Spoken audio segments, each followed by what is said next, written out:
On Monday, Anvi visited Green Park with Ravi. They had a basket, a ball, and some sandwiches. After playing, they bought ice cream from Sunny's ice cream stop. On their way home, they saw a dog, a bird, and a teacher. It was a happy day in Surat.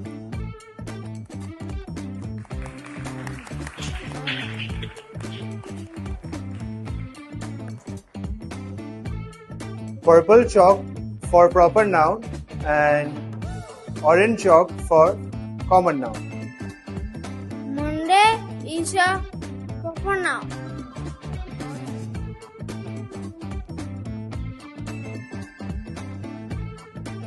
Green Park is proper noun.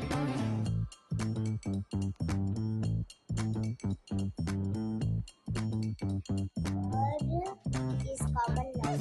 Okay. Teacher is a common noun.